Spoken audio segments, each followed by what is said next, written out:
IFS సాధించడం అనేది మా ఇంట్లో మా పిల్లడు సాధించినంత ఆనందం అయితే మాకుంది.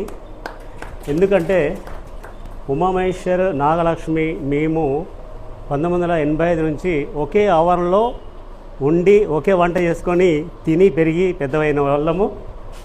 ఆ క్రమంలో తనను చిన్నప్పటి నుంచి కూడా మేము చూస్తూ, అన్న ఒక సైంటిస్ట్ అయితే తమ్ముడు ఒక పర్యావరణానికి సంబంధించినటువంటి ఒక ఆఫీసర్ కావడం చాలా గ్రేట్. ఈ ప్రాంత ప్రజలందరికీ కూడా ఒక గొప్ప విషయంగా నేను భావిస్తున్నాను. వారు ఈ అడవులు అంటే అభివృద్ధి పేరుతో పర్యావరణాన్ని ఎలా విధ్వంసం చేస్తున్నారు, అడవుల్ని ఎలా నాశనం చేస్తున్నారు, తర్వాత అడవుల్ని ఆధారం చేసుకొని బ్రతికే ఆదివాసులను, ఇవన్నిటి మీద కూడా వారు లోతుగా పరిశీలన చేసి ఒక మంచి ఈ దేశానికి ఒక మంచి పేరు తీసుకురావాలని చెప్పి నేను ఈ సందర్భంగా కోరుకుంటున్నాను. నాకు ఈ అవకాశం ఇచ్చిన మా అధ్యక్షులు ఎలేశ్వర వెంకటేష్ గారితో మేము రైతు సంక్షేమ సమితి అని చెప్పి మేము ఆ రోజుల్లో ఈ చుట్టూ ఉన్న ఒక 5 మండలాల్లో రైతులందరూ అప్పుల పాలై చిన్న చిన్న అప్పులు పాలై ఒక 10,000, 20,000, లక్ష లోపు అప్పులకే వాళ్ళ ప్రాణాలని త్యాగం చేసుకొని వాళ్ళ సూసైడ్ చేసుకున్నటువంటి సంఘటనల్ని మమ్మల్ని బాగా కలిసివేసింది.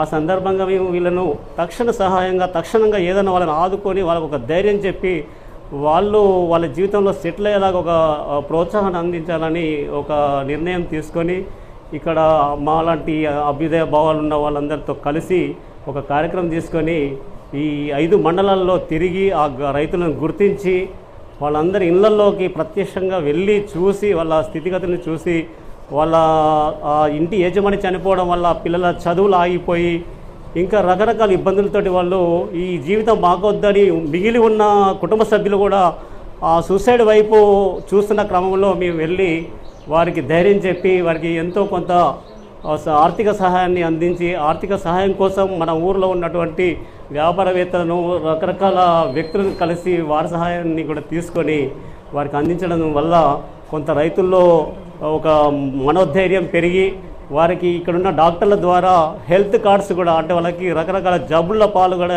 అయి ఉన్నారు. వాళ్ళకి సమయానికి తిండి లేక ఈ ఆర్థిక ఇబ్బందులతో అనారోగ్య పాలవుతున్న క్రమంలో మన స్థానికంగా ఉన్నటువంటి డాక్టర్ల వద్ద వాళ్ళకి ఫ్రీ ట్రీట్మెంట్ చేయడం కోసం మేము హెల్త్ కార్డు కూడా ఇవ్వడం జరిగింది. ఇలా చేస్తూ ఇక్కడ రైతుల్ని బతికించుకోవడం ఆ రోజుల్లో జరిగింది. మరియు ఇప్పుడు కూడా రైతులకు ఎన్నో సమస్యలు ఉన్నాయి. వాటి మీద కూడా రైతు సంక్షేమ సమితి మరి అనేక కార్యక్రమాలు తీసుకోవడానికి ముందుకు పయనిస్తుంది. ఈ సందర్భంగా మరి శశాంక్ గారు ఈ విజయాన్ని సాధించడం అంటే అది మామూలు విషయం కాదు. ఏదో కొన్ని పిరికడ పోస్టుల కోసం కొన్ని లక్షలాది మంది పోటీ పడడం జరుగుతూ ఉంది. ఆ పోటీలో విజేతగా సాధించాలంటే వాళ్ళు రోజుకి ఒక 20 గంటలు 18-20 గంటలు కష్టపడితే కానీ సాధించని పరిస్థితి. దాన్ని మావాడు అధిగమించి సాధించడం అనేది నాకైతే చాలా గ్రేట్గా ఉంది. థ్యాంక్ యూ శశాంక్, చాలా గొప్ప విజయం సాధించావు. ఈ అవకాశం ఇచ్చిన మా పెద్దలకి ధన్యవాదాలు. Thank you.